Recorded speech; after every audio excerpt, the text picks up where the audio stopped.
नमस्ते।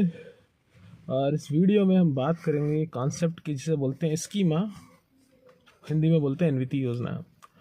और ये वर्ड 1923 में 1923 में एक फेमस साइकोलॉजिस्ट जो कि स्विट्ज़रलैंड के थे उन्होंने दिया था। उनका नाम था जीन पियाजे, जो आपने बहुत सुना होगा।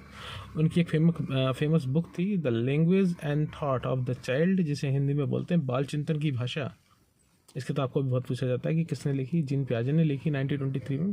वहाँ उन्होंने वर्ड काम में लिया और एग्ज़ाम्स में इसे तरह तरह से घुमा फिरा के पूछा जाता है स्कीमा होता क्या है, उसकी बात करते हैं। बेसिकली स्कीमा जो है वो एक ग्रीक वर्ड स्कीमा से ओरिजिनेटेड माना जाता है, जहाँ स्कीमा का मतलब था प्लान। और वैसे भी आप स्कीमा वर्ड को जब सुनेंगे तो स्कीमा में कहीं ना कहीं आपको स्कीम सुनाई देगा। स्कीम का मतलब प्लानिंग, व्यवस्थित तरीका। तो बेसिकली अगर मैं बहुत साधारण शब्दों में बात करूं तो एक मानसिक प्रक्रिया जिसमें आपके सोचने का एक व्यवस्थित क्रम पाया जाता है, उसे स्कीमा कहते हैं। जब भी हम किसी चीज़ को देखते हैं, सोचते हैं, समझते हैं, जानते हैं, उसका प्रत्यक्षीकरण करते हैं, तो हमारे दिमाग में कुछ सूचनाओं के पैकेट्स उसके बारे में एक धारणा बनाते हैं व्यवस्थित तौर पे, उन्हें स्कीमा कहा जाता है। और ये धारणाएं जो सबसे पहले बनती हैं वो बनती है पहले मानसिक रूप से सूचनाओं के बंडल्स के रूप में, जिसे हिंदी में एनवीटी योजना भी कहा जाता है। और देन आप इसको इम्प्लीमेंट करते हो शारीरिक रूप से, तो देन ये शारीरिक रूप से भी प्रकटीकरण होता है। तो एग्जाम्स में दोनों तरह से प्रश्न पूछा जाता है।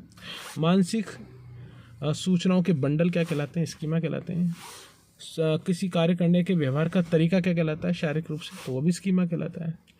अनविती योजना क्या है, वह भी स्कीमा है। और किसी समस्या के समाधान का तरीका क्या है, तो वह भी स्कीमा है।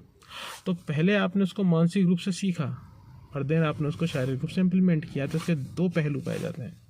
जैसे मान के चलिए आपने कार चलाने के बारे में जानकारी प्राप्त की, आपने देखा, सुना, सोचा, समझा, तो ये उसका मानसिक रूप है सर, जो आपने पहले सीखा है।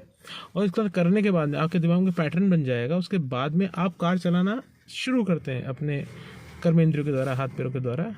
तो देन ये इसका व्यवहारिक तरीका है। तो समस्या समाधान का व्यवहारिक तरीका क्या है, ये भी स्कीमा है। मानसिक पैटर्न क्या है, वह भी स्कीमा है। अब समझने वाली बात होती है कि स्कीमा कभी भी स्थायी नहीं होती। आज आपने कुछ तरीका सीखा है तो कल आप उसके बाद में एक जब नया तरीका सीखेंगे तो आपकी पुरानी स्कीमा में अमेंडमेंट हो जाएगा और स्कीमा में परिवर्तन हो जाएगा। तो स्कीमा परिवर्तनशील भी होती है। तो इस तरह के जो प्रश्न पूछे जाते हैं तो उनका आप जवाब दे पाएंगे, मुझे लगता है, इस वीडियो के बाद। Thank you.